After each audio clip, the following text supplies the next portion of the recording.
Good evening, everybody, and welcome to another episode here of AirgunWebTV Live. My name is Rick Utzler, and we are going to get in and talk about some airguns tonight. I hope you guys are ready to have some discussion about all things airgun. So we'll give folks a little bit of time to jump in here. Let's see. To get in here and chat and get in the chat and so forth. A couple things I want to talk about tonight. First things first, we'll get a little housekeeping out of the way. I've got, as you guys probably know, I've got many different channels, and unfortunately, I've been, how do you give the old saying, a cobbler's kids don't have any shoes. I struggle to try and keep up with my own stuff, but I've actually been putting a little time lately to get some things updated. So let me just jump in real quick and show you guys what's going on here. So first of all, we've got Gateway Airguns, and Gateway Airguns has a YouTube channel. It had been in a little bit of a disarray, and I spent some time here recently doing some organization. I want to kind of fill you guys in on what's going to be happening with this channel. So Gateway Airguns is, obviously it's this huge forum. Let me just pull it up so you guys can see it. Okay, so if you've never been to Gateway Airguns, it's this massive, huge forum that has just thousands. I think they finally hit some 2 million posts or something. It's a huge thing. And there's probably going to be a little bit of reorganization here because it's gotten kind of huge, and we want to sort of bring it where if you're a new air gunner and you want to go find something maybe on a particular gun or a particular manufacturer, we want to make that easier. So we're probably going to be doing a little work to help reorganize this a bit. So be looking for that in the future. We've also got the Airgun Arc, which is a place you can go see content creators material. We've created the Arc as a place where people can post their stuff where it just won't get summarily taken down, which I think is huge. So definitely you want to be checking that out. And you can subscribe to stuff. So if you, like, say you're into CO2 airguns here and you want to know when a new thing gets posted, well, you can actually subscribe to this. You just hit the notify there, and you can actually get notified when there's a new video or something new is going on in this area. So it's a very good repository resource for folks that want to, stay up to date on everything that's going on here. Okay, so let's see. Let's go back over to the YouTube page here. So on the YouTube page, we've got the first thing I want to show you guys. We had the Airgun Expo back in May. In Airgun Expo, and for just so you guys know, if you've got some questions coming up or comments, can't see them right now because they're behind it, but I will, when I switch back, I will catch up on them. Okay, so we had the Airgun Expo, which was just a week of live range day stuff, live tests and studio stuff, and round tables in the evening and all kinds of cool stuff that we did for a week. It was a ton of fun. And all of those videos have been edited. We tried to solve some of the audio problems that we had during filming, and they're being published up here. So we've got 30-some videos of just the range days and stuff. So if you want to go check this out, you can actually go to this to get this playlist here, and you can actually go through and see all of these, all of the episodes that we've got published so far. So we got 20 up there, which I think rounds up day 3. So we got days 4 and 5 we're going to be posted up here shortly. So I think that is that's kind of a cool thing that we have here. Again, the next thing I want to talk about is the GRIP program. That's going to be something we're going to be working on going forward. I don't need this open. There. GRIP is the Gateway to Airguns review program, and here we're going to have dedicated GTA product reviews, and information is going to be in this GRIP section, which is also then going to be over here on the home page. If you notice, you've got the GRIP section here, so they're going to go there. We may change that up a little bit, but you're going to see those videos are going to be available. And then we've got just the general uploads here. So that's kind of what's going on there. I also want to show you guys the AirgunWebTV page. Okay, so AirgunWebTV is, if you guys remember, we did 5 or 6 years of sort of TV show style episodes. It might have maybe been 4 or 5 years. But what we've done is we've actually moved all of those to this channel. So if you want to go back and like catch all of these old videos, which are kind of funny to watch these days, but you can actually go back and catch 15, 16, 17. We've got seasons 18 and 19 that are going to be coming out. We've got a video coming out each week. The other thing we've got going on here, any hunting videos that I do for AirgunWeb are going to be part of this section right here, this hunting section. So we're going to be populating that out. And then all of our live shows, we do go back through and we do edit them. So if you miss them and want to catch up and actually get some more data, links, and so forth, we actually republish them here, and they're also part of my podcast that we have. So all of this stuff is kind of going together. It's finally coming together in a way where it's organized instead of just having one strip of stuff here. You actually can go to the page and see some different things, which I think is pretty cool. And I've got the same sort of thing going on over at AirgunWeb too, because we've got, let's see if I zip over there real quick.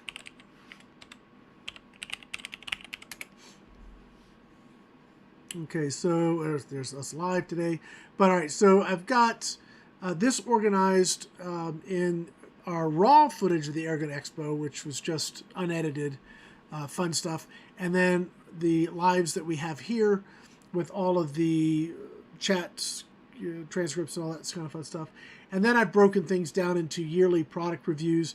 And then I'm going to come down further and break it down into manufacturers, as many as I can try and get on the page here that they'll let me. So there's a lot of cool things we're working to try and organize this, because if I look at how many videos we have right now in AirgunWeb, it's getting close to 1,200 videos, which is a lot of content. I mean, it stretches back to 2008, the beginning of 2008. So we've got just a lot of footage here.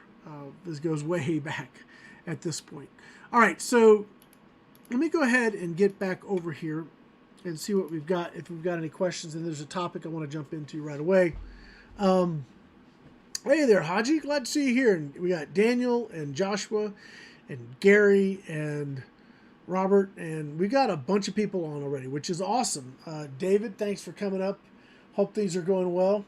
And all right, Bob, you're asking a question. I'm going to jump in on this question because it ties in well to a couple things.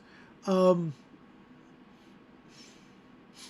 Hector, I can maybe give you a little information on that, but I'm not supposed to talk about much for right now, but we'll get to that. He's asking about the Airvatory bullpup. So, oh, sorry, itchy nose tonight. All right, Bob. Bob's asking if we're going to have any compressor videos coming up. Short answer is yes. I've been contacted by several different manufacturers about looking at their compressors, and they're sending me their compressors for testing and evaluation. And we did the Toe Auto or 2 Auto compressor a couple weeks ago. It might have been last week, or I don't know, a week before or whatever. I think it was last week. Anyway, we know it was a week before. I don't remember. But it was 2 weeks ago. You know, it's funny because I just unboxed it, tried it out, it blew the burst disc. Not a big deal. It's designed to blow if it goes over pressure, and I think it was a weak disc. We replaced it, and I've been using the dickens out of that. So for the last couple weeks, that's all I've really been using on my bench to fill guns that I'm working on or testing or shooting and whatnot. In fact, the most recent videos we've had, specifically like the DAR video and also the Ottoman AP16, those were just continuously being topped off by that Toe Auto. So that's kind of a cool, it's doing very well, just so you guys know. That's actually doing great. Now, we've only got a few hours on it, so, you know, will it work up, how will it be 6, 8, 10 months from now? That's sort of why we're playing with it, because we don't know yet. Hopefully it'll do really well. But I have a little news. I'm going to save the news on the compressor thing in a moment, because I've been a guy and I've shared this with many of you guys. My philosophy has been, and still mostly is, although I have to walk it back a bit, is skip the tank. So if you're looking today at, do I buy a tank or do I buy a compressor?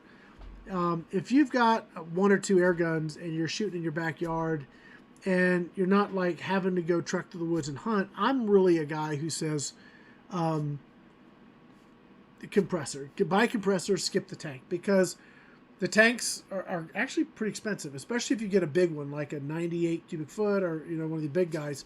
You're going to spend several hundreds of dollars, probably more money on the tank if you buy a new tank, okay, than you would on a portable compressor. So I'm a guy who says skip the tank. Now, I did come up against something, and I should have thought of this, but there's some reasons where maybe you want at least a pony bottle. Okay, so if you guys don't know what a pony bottle is, I'm guessing you do. This is a pony bottle. So this is 100 cubic inch. Yes, I think. Yes, 100 cubic inch. Okay, so 100 cubic inch, 4,500 psi. This is a little pony bottle. Okay. Now I think every air gunner that's a PCP shooter should have a pony bottle. I ran into a situation with a couple folks that bought the SWAs. One gentleman bought an SWA, and another gentleman bought my old personal PBBA rifle, which is one of Terry Tate's gun, which is what the SWA is built on. The valve in those guns is like a honking tank of a valve. It's great because it's very robust, resilient. It takes a beat and it keeps on, whatever. But if you let the gun go dry, you can't fill it with a little compressor. You've got to have something with enough volume to seat the valve again. And that's not the only gun I've had that with. Some of the Evanex guns are that way. Some of the old Rexes and some of the Airspeeds, if you don't have a lot of volume very quickly, they don't seat the valve well, and they can leak on you. So with a little tank, you can actually get that valve. And the way I've described it to many people is, if you've ever been to a tire shop and they're putting tires on, they get the tire all set up and they got to beat it. So you got to have enough volume of air, pressure and volume to snap that tire onto the rim and get the bead set. So that is really that's not exactly what's happening, but it's sort of like that. You got to have enough volume and pressure to get that valve to seal all the way, and then you can, go more slowly. So I had a couple customers that had it where they had dumped their gun accidentally, and they have the little JTS compressor, and they could not get it to top. They couldn't get it to fill. There wasn't enough volume and enough pressure to get the valve to seal. I'd never really thought of that, really, with the SWAs. It hadn't really connected with me. But I pulled one of my guns down, and sure enough, and I tried the Tow Auto, the JTS. I even tried one of the dual cylinder Air Venturi kind of $1,500 compressors. None of them generated enough volume and enough pressure fast enough to actually seat the valve. The only way I could get it was seat it with the tank. So I'm kind of, now I'm thinking, gosh, I wonder how many times this happens. Maybe it's more of a big bore thing than a small bore thing. Maybe I just don't know. But I do sort of now am saying that, maybe every air gunner that's a PCP shooter ought to have a little tank. So I've ordered a bunch of these little tanks for Airgun Pro Shop. We'll get them, not this tank, they're Air Venturi tanks, but I ordered a bunch, and I'll have them on the website here probably next week. But anyway, I wanted to say that I wanted to walk back that whole skip the tank thing, and most of the time you skip a tank, and sometimes maybe you still need a tank. So, you learn something new all the time. Now, on to compressors. Real quick. As far as the Air Venturi bullpup, as far as I know, it's the Avenger in a bullpup stock. So I don't know, like absolutely for total sure, but I would imagine that's exactly what it is. Now, I do have some news on the compressor front. And maybe you guys have already seen it. I've been talking to this particular manufacturer. And I'm just going to pull it up real quick so I can show you.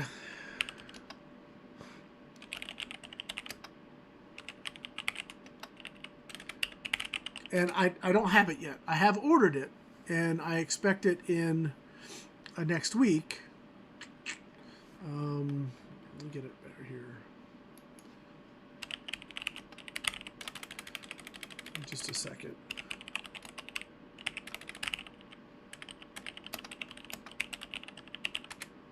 All right. It's brand new. Amazon searching hasn't quite caught up with it yet. Ah, I got it. Here it is. All right.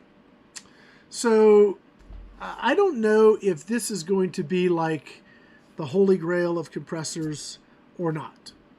We won't know until we get one in and we run it through the paces. But this is going to be another one that we're going to be testing. And maybe you guys have already seen it because you guys are probably scouring the web even more than I do for this kind of stuff. But let me switch over the screen here. Okay, so what you guys are looking at here is a lithium powered compressor. And I do want to see your comments as they come up on this. This is, I think, if it works, this could be very, very cool. So we've got dual lithium batteries, oil, water free. This is auto shut off. This is your GX compressor. They're telling me this thing is good. I'm curious to see how it's going to work. But guys, if we could have, Aaron, I'll see if I can get back to your question here in a minute. If we could have a compressor that you didn't need anything but take it with you in your deer stand, and you don't need a battery, you don't need power, you could just have that with you, that to me seems stinking awesome. I will be very curious to see how this plays out. Okay, so these, I know you guys are talking about cheap compressors. You guys talking about that's 3 times the price of the Young Hangs. No, it's maybe 1.5 times the cost of a Young Hang. I think those are what, $300-400 depending on where you get them. So this is $600, but it's got battery powered. So I'm very curious to think how this is going to work. Battery power. They actually have some numbers here. We're going to be, of course, testing all of this. Let's see. They had, say, full time. Let's see, full charge time. So I think they're talking about an hour of use. So I don't know. It depends on what you're going to be filling. But we're gonna test all this. I mean, this is a huge deal. If this actually works, where you can just have this and go, to me that is very, very cool. Okay, so Kyle's talking about they've got one that he got through AEA that works fine. Gets about half an hour on a charge. That's what they're saying. They have a single battery version that's saying it's about a 30-minute runtime. So 2 batteries, if it gives you an hour, to me, this seems pretty cool. So I'm excited to see this come in and frankly really put it through its paces. So I'm hopeful that this is something that's going to be pretty cool for the industry. And as you guys know, prices, well, today prices are not what they used to be even a year ago. Everything's gone up. If you guys have, you know, transportation charges, shipping, just getting, it's everything's more expensive now. So that is an unfortunate thing, but it is what it is. All right. You didn't step on any toes, but let's be real. Let's be realistic. There's a huge difference between a Young Hang where you got to carry around a bucket of water and got to have 110 power, and something you can just take with you to your deer stand if you want to. So there's a difference when you start talking about convenience. I've nothing against the Young Hangs. I've tried mixed versions of them, and they all look, as long as you filter them, if it gets you shooting, I don't care. It's not my personal preference because it has too much going on with it for me to want to use it. But if you guys like it and it gets you out shooting and you're pleased with the performance of it, what do I care, man? Knock yourself out, have fun with it. Okay, let's see. Yeah, Gary, that's their one. Gary's talking about the 18-volt single battery one. That's their smaller unit. The one they asked me to look at was the dual battery unit. So, I mean, the cat is out of the proverbial bag here. I mean, this is something that I only can imagine that this will get better with time. These sort of looks like somebody took a Ryobi, couple Ryobi batteries and slapped it on there to try and make it work. So, as the whole thing becomes more refined, I can only imagine it's just going to get better and easier for us as air gunners to have readily available air. If you are going to use something to fill a bottle, however, these little compressors will not do it. I mean, you can, but how many times before you blow it up is sort of the question. So if you're going to be filling bottles, you need something that will do more. Trail Charger's a good option. The JTS will also fill bottles as long as you do it in stages and don't try and do it all at once. You'll burn it up if you do. So there's a couple smaller, lesser expensive compressors out there that'll do it. Or you can go with like one of the DMC compressors. That's sort of like the Air Venturi, but it's $1,000 instead of $1,500. But there's some options if you want to just fill the small pony bottles out there. So, all right, let's see. Let's see. Let me back up to see what we got here.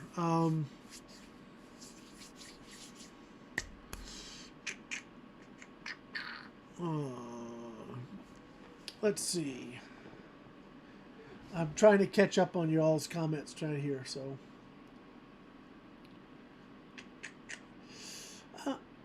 you know, Joshua, I get the price point of 600 being out there. I guess when I started with PCPs, the only option was a Bauer, or maybe an Airtex or an Nardi, which are all $3,000, $4,000, $6,000, $8,000. So, you know, when I'm looking at compressors that can do what they do today, even at the $2,000 price point, I'm very happy. Of course, this is my profession, so it's a different scenario if I'm buying something that I use for my work versus something that I would buy to use for a hobby. So there is a big distinction there. I understand that, but in the bigger picture, all of the personal compressors, as far as I'm concerned, the $3,000 to $1,000 compressors, even say the $1,200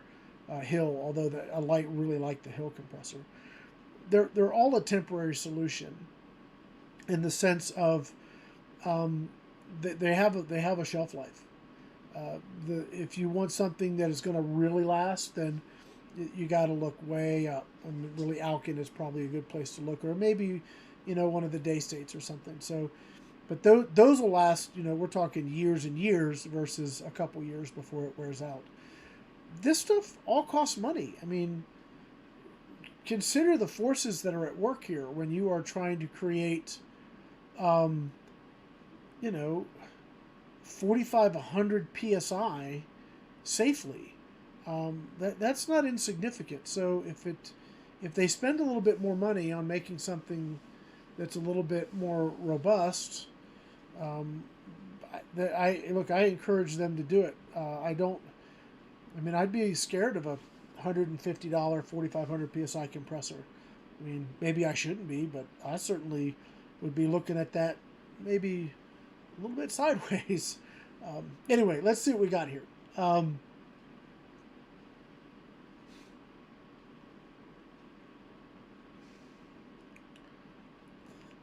Yeah, Haji, I get you on that one. It looks like the batteries you're going to have to get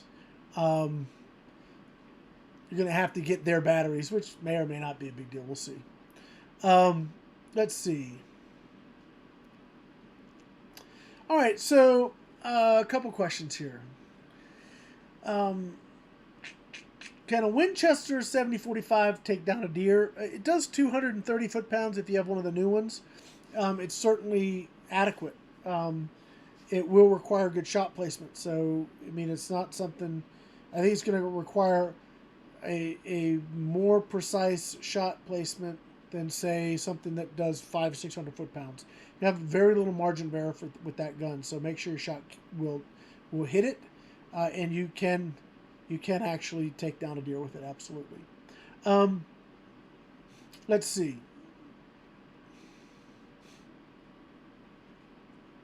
Yeah, Haji, I'm curious. We'll see what happens on that compressor. I'll let you know. I should have it next week, so I'm excited to get it in and play with it. I enjoy doing that kind of stuff. Let's see. So a question here. Rick, any suggestion on the hold for the 457 Texan? Thing jerks like a cannon.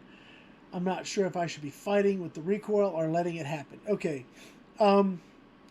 One of the things you can do to really help your Texan is to get a Mad Dog stock. That'll help a lot. It will add a little weight, but it really, in my opinion, helps dramatically with the ergonomics of the gun. It makes it easier to hold. The Texan, it's going to kick. My experience with that gun, getting repeatable accuracy out of it, is you got to shoot it like you mean it. I don't float it like you would a small bore, PCP. I hold on to it for all it's worth and try and control the gun. I mean, that's me. And I kind of learned that from Dave over at Hunter Supply, and he's like the guy who makes the Texans shoot accurately. He's the guy.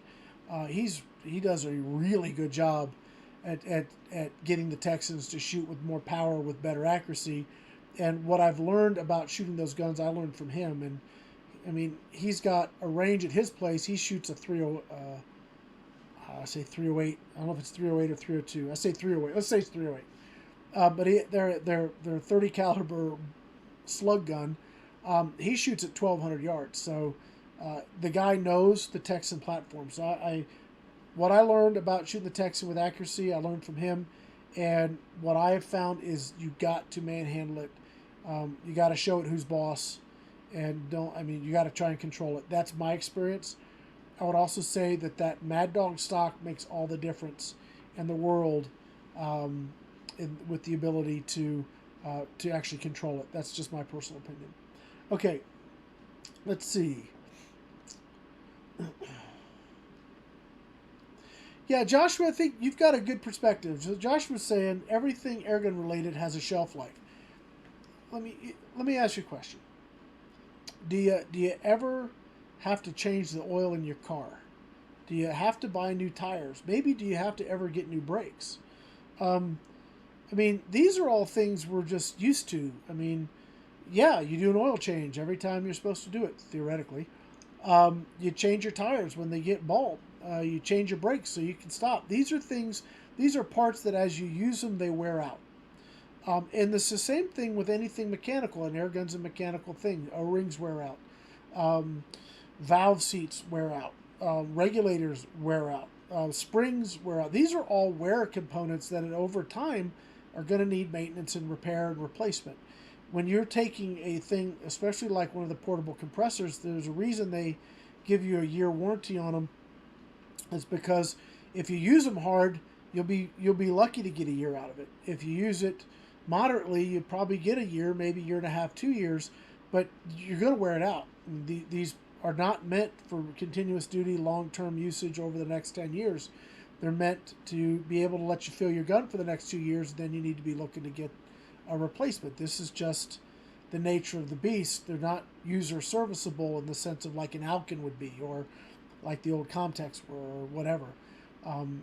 They are going to wear out. And if you kind of go into it with that understanding, then you can sort of prepare yourself for the inevitability of things wearing out.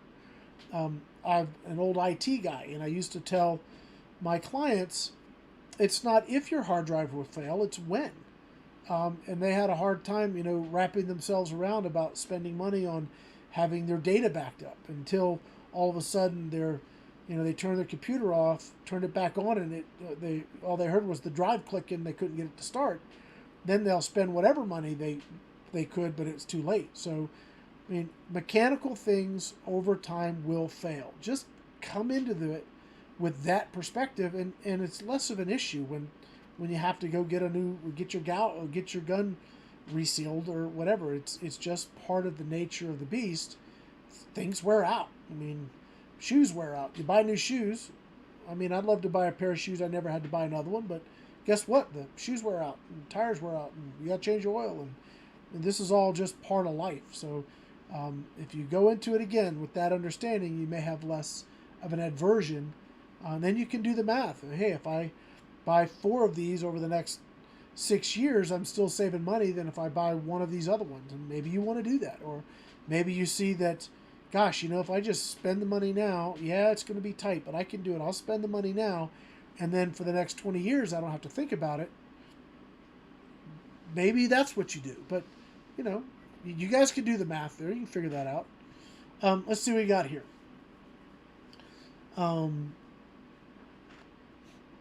Let's see. Ooh, you guys are talking about stuff I haven't kept up with, so forgive me on that. Okay, Bob, asking a question. I just seem to be finding Bob's question, so you guys forgive me if you're asking questions I'm missing it, so I apologize. So Bob's saying, what's my opinion of the DAR versus the Origin? We're going to be doing a series on that very question, so stay tuned for that. 2 very different guns. They shoot very similarly well. Probably my cup of tea personally would be the DAR, primarily because I like the wood stock, but that's me. On the other side, I really like the Origin for the fact that it has a booster in it versus a regulator. So it kind of goes at that consistency problem from a different angle. So I kind of appreciate, the science of that and Umarex's attempt to solve that problem in a different way. So, I mean, that's a tough one. It really is a tough one. I don't know. Maybe when we get down and we see how they do on paper at range and power and how they hold up over our testing, we'll have a better handle on that. But that's a tough one. I don't know. I don't know that you could go wrong with either one, really, personally. So let's see.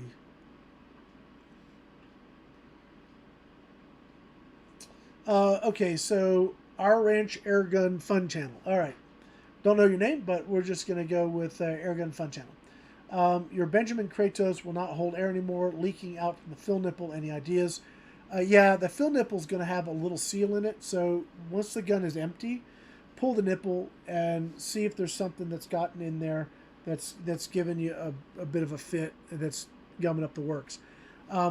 If some of those nipples are very susceptible to dirty air, so if you're filling with a hand pump or one of these lesser compressors, please be sure you're using a filter before you go in your gun, something that's providing another layer of protection for the air you're putting in your gun. If you're filling from a scuba tank that you got filled at the scuba shop, you should be fine because you're getting clean, dry air. But if you're filling it with a hand pump, it can be one of the worst culprits. But if you're filling it with a hand pump or one of these other inexpensive personal compressors, they are not generally filtered well. So you need to make sure you have a filter on it. And I don't know if that's the problem or not, but let all the air out, get all the air out of it, pull that nipple out if it comes out easily. And on the back side of it, you'll probably see something that can either be disassembled and checked or may just pop out.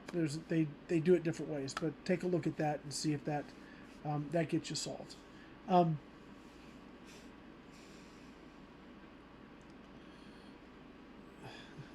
Yeah, Kyle, you understand even solid-state drives wear out? Absolutely. They have a shelf life just like everything else. Electrons are moving parts like spindles. All right, so I don't want to get off on that whole particular tangent. It's not the right channel. Let's see. Albert, you've missed a lot already, bro. We've been into it for 25, 35 minutes already. Okay, so Stan, this is a good question. Stan's asking, what limits the power possible in a brake barrel? Could you spread cocking effort across multiple cock threads for more power? Theoretically, if you had a ratcheted ram system that you like did one cock, did it halfway, and the next did it another way, you had a really long compression chamber. All right, so really, reality is, let's walk through really briefly how a brake barrel works versus, say, another gun.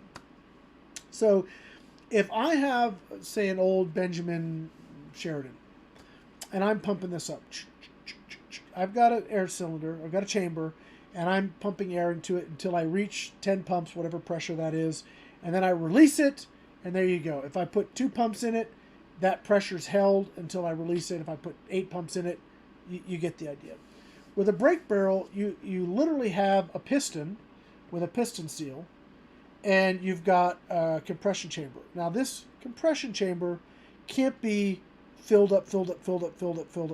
It's gonna, that piston is gonna get retracted back, and then this volume, what you have for the diameter and length, is what you have to make the pellet go.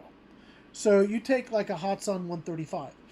They have a long stroke with a bigger diameter, inside diameter, versus say the Hotsun 95, or like the Gammo did this recently. They have their Maximo, which is Maxim or whatever, is a thinner, narrower tube with volume, and then they went to the new Bone Collector Gen 2.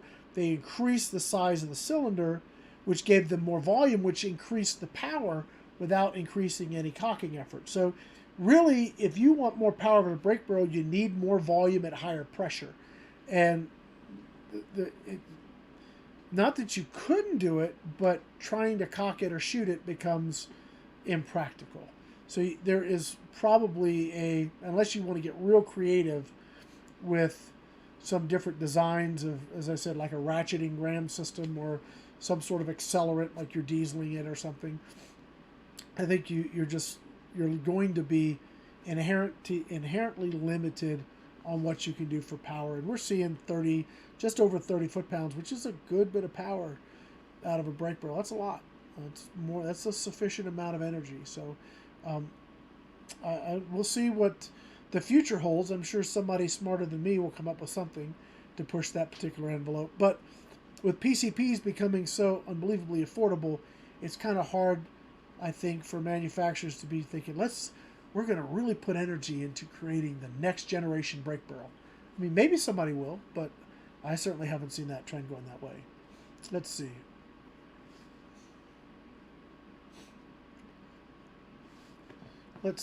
All right, so let me get back up to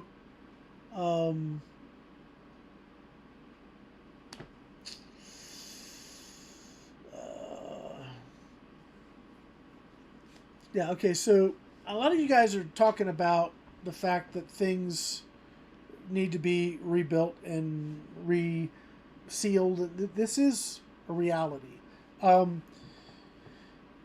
Just as a plug for Gateway to Airguns real quick, if you get into the place where you want to start doing your own work, that is a great resource, and there's probably a bunch of people that have done it and can walk you through the process and are willing to do so. So if you're a person that wants to learn how to do your own maintenance that way, go join up to the gatewaytoairguns.org and do it. And ask for help, because there's probably somebody there that's either done it or knows how to help you do it or something. So definitely make use of that. Make use of that resource. Okay, so if you're using the Ready Air, that should be a very clean compressor. It's got no oil or anything to contaminate the air. But you do have the potential of moisture, and I don't know where you're located. So you definitely want to have... oh, good question. I don't know how to pronounce your name, but he's got a question on elevation and brake rolls. I'll get to that in a minute.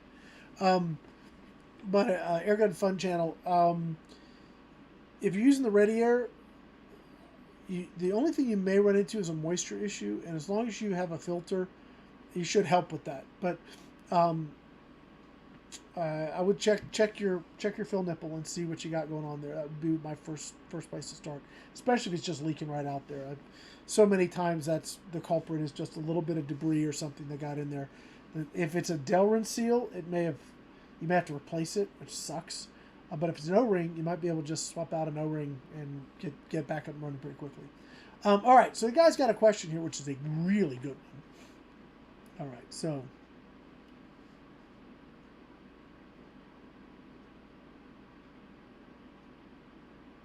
I'll see if I can help you, Kyle, on this one. Let me get back up here.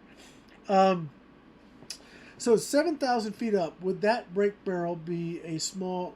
Would that brake barrel be small game friendly? All right.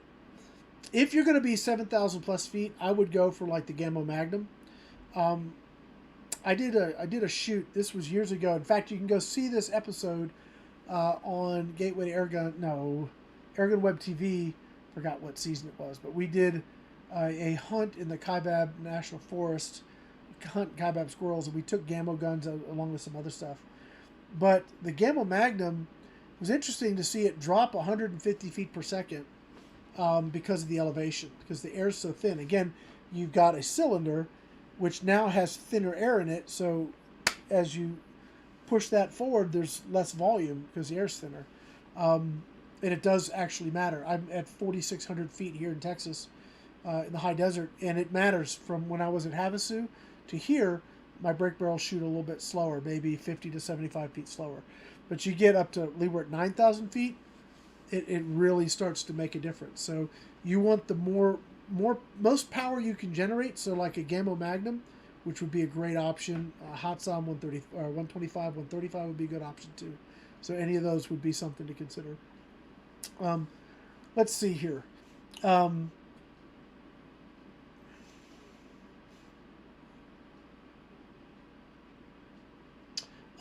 Ottoman AT4, I don't know what that is. I did the Ottoman AP16. That was very nice, little pistol. If you can maybe ask that again, I'll come back around to it.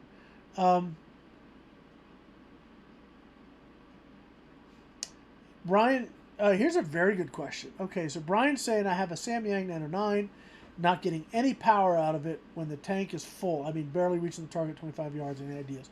It sounds like you got valve lock, which could be caused by a couple things. One, you got a bad valve, or your hammer spring isn't working. Are you making sure to cock it all the way and not just half cock? If you're only cocking it to the first click and your tank is full, like you're 3,000 psi, then you might be valve locking, which would cause that. I did a really stupid thing when I was first starting with air guns, with the big bore guns. We had a live shoot. I wasn't paying attention, and I actually topped my Sumatra off to 4,000 psi, which is only supposed to take 3,000 psi, and it took me forever to get that pressure down to where the gun would actually shoot properly again. It sounds to me like you got valve lock. Now, what's causing that? I check your hammer spring. Maybe you got a busted hammer spring that's just not throwing the hammer forward with enough force to open the valve, or your valve could have gone bad. So I would definitely check. I would check those two things. You may want to just call Pyramid Air and schedule a service for the gun. It's a little bit easier. The gun that, well, it wasn't the 909, but the Sumatra. That was the one air gun that beat me. I got it apart, and I just gave up. I put all the parts in the bag and sent it to Gene at the time at Pyramid Air, and he fixed it for me. I've taken a lot of air guns apart with no help, but that one beat me. I just couldn't get it. So that's my nemesis. Whenever my Sumatra starts to look a little funky, it just goes in the box back to Pyramid Air, let them fix it. And so I would probably have the same version with the 909. But I would check valve lock. Sounds like that's what's causing that. Yeah, dieseling's bad, by the way, Kyle. I was mentioning that simply as a something people do to get more velocity. I'm not advocating at all. It's terrible. Let's see. Gosh, we've got We've got a lot of things going on here. I'm trying to keep up with all this.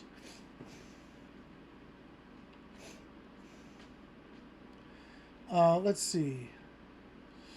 So Johnny's back on his question here. Yes, the Ottoman AP16 pistol, exceptional pistol. It's expensive, no joke. It's expensive, but it's no more money than say HW44. It is. I like it better than the HW44. It's expensive, but man, it's sweet. It's the nicest shooting PCP pistol, other than say maybe a 10-meter pistol, that I've ever shot. And I've had one on and off for a while. This one is my personal gun. The one I reviewed is my personal gun. I hadn't shot it in quite a while, and I pulled it out of the box, and the thing just was just as sweet as it was when I remember last time I shot it. It's really a nice gun. It's expensive, but it's beautiful. So absolutely awesome. Okay. Let's see.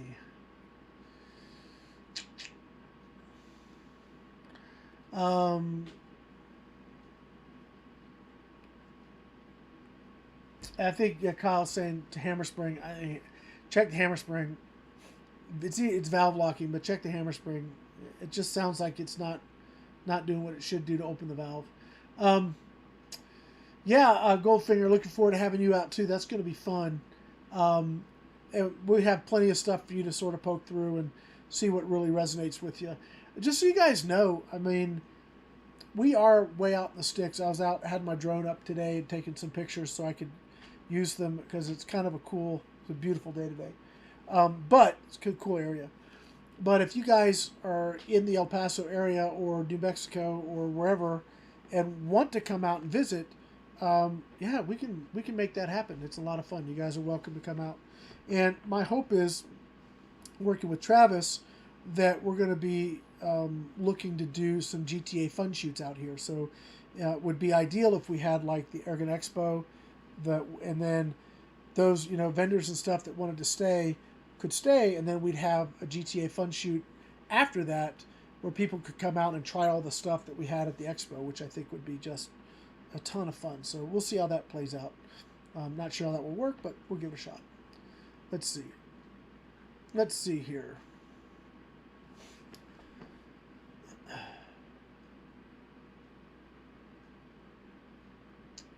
So Stan's asking a question.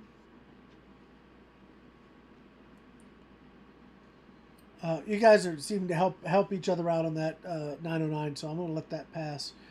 Stan's got a question. I shot a small pineapple juice can with my Gamma Magnum 177 5.5 grain pellet at 1560. Did you crony that? And each time I got a bright flash, but very brief flash. What is that? Flash out the muzzle, or flash off the can, or what? You gotta be more specific. If you're getting a flash out the muzzle, then your gun's dieseling from something. That's not good. Let's see. A show of hands, David. Show of hands. Who will be shooting on Thanksgiving? I don't know. You know what would be cool to do, and I think the GTA has this, is we have some virtual shoots, and clubs that do some virtual shoots. We got to bring that. We got to make that more prominent. That would be a lot of fun.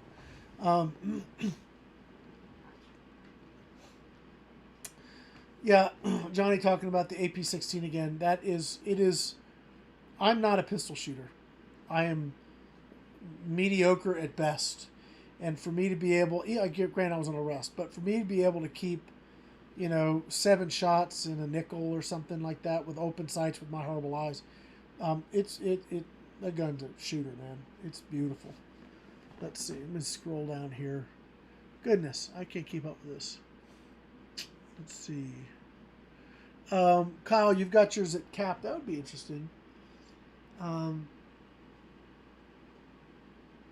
Let's see. I'm curious how the cap valve will work for you. Be interesting. Yeah, I hear you. Gentleman's talking to Johnny about the The Diana Bandit, yeah, they are not even in the same hemisphere, man. Completely not the same. A fun gun to shoot, and yes, way cheaper, but yeah, not the same gun. Not even close. Let's see. Let's see what else we got here. What if you're on the East Coast and want to come out and visit? Angie, you know you're always welcome. And let me tell you something. Angie has a cabin on AirgunWeb property. So that's how Angie's always welcome. She can come out anytime. She doesn't even have to call and ask. Just show up.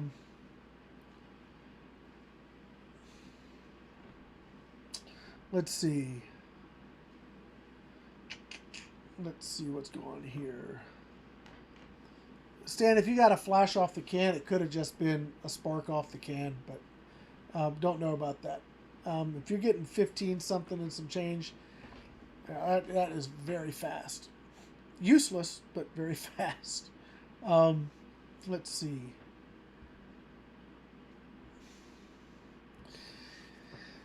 Haji, we got to get you out here to Texas, man. Midsummer, it's about 110, 112. Be good for you. David, Angie is down in South Carolina. And in fact, what would be really cool to do is be able to do a GTA fun shoot over in her neck of the woods one time, and then do one out here, one on the East Coast, one on the West Coast. Be kind of cool. Let's see. More questions here. What do you do when the new gun you bought, your wife makes you jealous? You just ask her to shoot it, Joe. That's easy. I bought many air guns for my wife. She didn't know about it though. She just, anyway, that's kind of an inside joke there. Kyle, as far as it's a 35-7 recluse. Yeah, I mean, if you wanted to send it, I'd absolutely take a look at it. I do know the guys over there at CAP, and I know initially they had a few issues with the valve, but from what I hear, they got them sorted out. So, it'd be kind of very cool to take a look at it. Guys, Angie is like, I should show you the text. I'm not going to, but I did get some text from Angie today because she was out shooting the hammer, and I knew Angie would like it. That's why I knew she would like it. So I sent her one. I sent her one from Airgun Pro Shop. So she's going to be doing a video. She's got an unboxing coming out, and she should have a review of it. And I know she's going to be hunting with it, but Angie, I knew you would like the hammer. It is, look, it's got some caveats. You got to watch out for the breech area and that kind of thing. But man, the gun can freaking shoot and generates so much power, and it does so consistently. It's a beautiful gun. I love it. Some people may like it, may not like it. More time I spend behind the trigger of it, the more I like the gun. So David, I sent David. BSA Ultra SE, I say sent, we traded for it. And I'm glad you like it, David. I spent a year with that gun with Airguns of Arizona doing that video review for them. The thing is just, it's a cream puff of an air gun. Little 12 foot-pound, just beautiful. A 12 foot-pound gun that'll shoot sub-inch at 50 yards. I mean, BSA knows how to make an air gun. BSA brand is completely and utterly unrecognized here in the U.S. It's a shame. They make some really nice air guns. Let's see what we got here.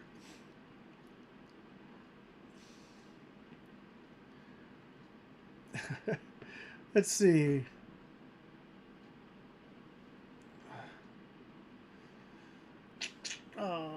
Rick, just wondering why the silicone grease I'm using it on my Texan bottle reach over and creating a vapor after every shot. What kind of lube do you use on your Texan O-ring? I don't have any more Texans anymore. I would use silicone grease. It could just be detonating a little bit. I don't know what would cause it. I don't know. But you have high enough pressure, moving fast enough, stuff's going to light up. So it might just be that. But I'm the wrong guy for that one. Tony's asking me a question. Your thoughts on the 12 foot-pound legal limit here in the UK, please.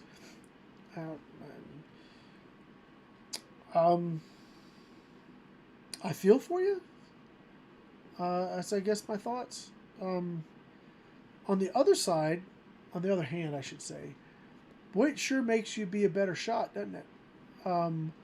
I think in one regard, if we had, and I'm certainly not advocating for this, if we had to learn how to shoot accurately with less, we'd all be better shots. I guess that's it. So there you go. Is the hammer more accurate than the Texan? Woo-hoo-hoo. You talk about a hot topic there, buddy.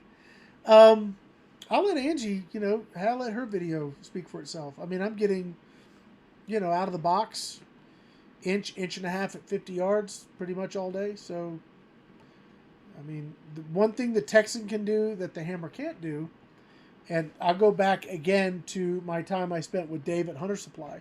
If you guys want a custom Texan, like one that really shoots, you can get one from Dave. They're just expensive, but they shoot good. So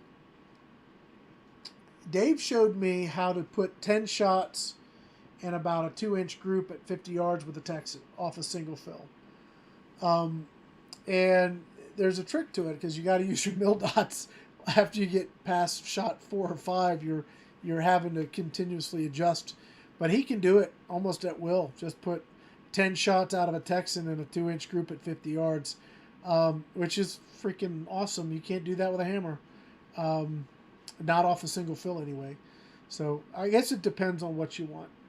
If you're looking for hunting, just pure hunting, you should only need 1 or 2 shots. I mean, if you need 10 shots to put a deer down, you need to pick a new hobby. From that perspective, I think out of the box, just power on target with consistency, without any having to do anything weird or fussing or harmonic adjustments and stuff, I think the hammer's probably your better choice, personally. And yes, I do sell them. So biased, whatever. We have them in the pro shop. But there's a reason I sell them.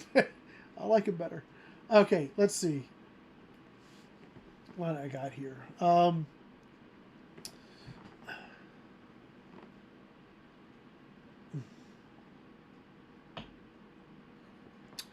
Let's see. Angela, that's very cool, man. Yeah, my wife's from South Africa, and it was funny. I'm going to tell on her. Only got 3 minutes left. Before she came over here, she was saying that she was, in her experience in South Africa, anything that dealt with guns was always very, very negative. It was a violence thing. You were being robbed or your friends were getting killed. So you can understand their aversion or her aversion to firearms. And I was talking to her about the U.S. and so forth. Because if you guys don't know my story that way, I met my wife online. This was back in 2000. In October of 2000, she flew over in February of 2001. We got married 11 days later, and we've been together ever since. So it was one of those internet romances. Anyway, she said, I don't want any guns in the house. I said, well, then you might as well stay there. Don't come over. And so that was kind of funny. So I remember the first time I took her out shooting, and because she was just terrified. I mean, absolutely terrified of guns. By the end of the day, she was rocking my SKS 30-round magazine, having an absolute ball. So it did take a little for her to get used to it. Now she is not at all afraid. She has a healthy respect of guns, but she is not one that is afraid of them. She actually has her favorites she likes to shoot once in a while, but she's not a retired deputy that really likes guns, but she does. It'd be great because then I could buy her all kinds of cool stuff. But for me, but anyway, well, that has nothing to do with air guns. But what the heck? Let's see.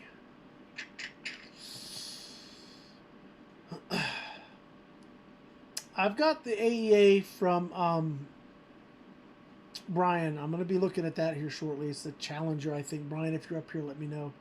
And if you guys want to do a road trip, yeah, we can do that. There's a great place to stay. Or if you guys want to dry camp, you can camp out in the yard. Let's see. Let's see.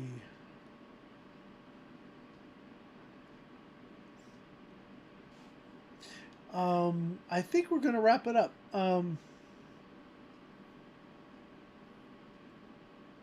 Yeah, saying thanks, Rick. I like how you willing to take shots at topics many be considered open can of worms. Here, look, guys, it's funny, you know. I've been doing this since 2005 or 6. I started writing articles, so I've got a lot of years under my belt here. Everybody has got a different perspective. You know what? That's okay. One of the funniest things, we're going to go a little long, so forgive me. One of the funniest things, conversations I've had with certain folks, is just the discussion of ammo hardness of all things, right? How hard should a cast bullet be? Well, some people think it should be really hard, and some people say it should be really soft. And you know what I say? Whatever kills whatever you want to kill, man. If you're hunting pig, yeah, you probably need a little harder alloy to punch through the shield. If you're hunting deer, you might want to have something a little softer, so maybe you get some expansion. I mean, there is no one answer. And it's okay if we have a different answer or a different idea or there's enough oxygen in the room for us to have a different opinion and still stay friends. It's an amazing, that's how I see it. And I hope more people can embrace that perspective, because boy, life would be a lot better if they did. Let's see. Let's see if we're going to wrap it up here, if we got anything else we need to talk about here.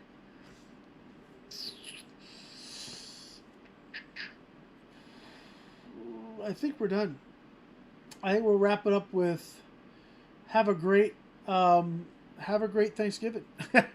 And yeah, get out and do some shooting. Get the family out there and have some family time and enjoy one another, and have a good time, and remember why we even have a Thanksgiving, guys. I mean, we are unbelievably fortunate. I know things. We're in the midst of some struggles, gently way of putting it. And it doesn't matter which side of the coin you're on. You're in a struggle, and we have the opportunity to live in one of the greatest places on the planet, and so be thankful for that, because I have some folks that I know and friends that live in some places that we may not. I probably wouldn't last a day. So I'm very thankful that I'm able to be here, and gosh, even just do this or go down to my range and shoot tomorrow if I want to, or go home and hug my wife if I want to. There's places where people don't have that, and I hope y'all will take a minute and be thankful for what you got, because we got a lot, even though we have some struggles going on now, and I hope that I know there's a way out of those struggles, and I hope people will have ears to hear that at some point. It's the wrong channel for that, but be thankful for what you got, and we have a lot. So we're gonna wrap it up with that. Happy Thanksgiving to everybody, and if you want to come out and visit, we'd be happy to have you. We're gonna wrap it up for now, guys. Thank you so much for joining us tonight, and we'll see you again next week. Next week, hopefully, I'm going to have that new battery-powered compressor. We'll do another live unboxing. I'll charge the batteries. But, maybe we won't blow a burst disc. We'll see what happens. All right, guys, that's going to be it. Thanks, everybody. See ya.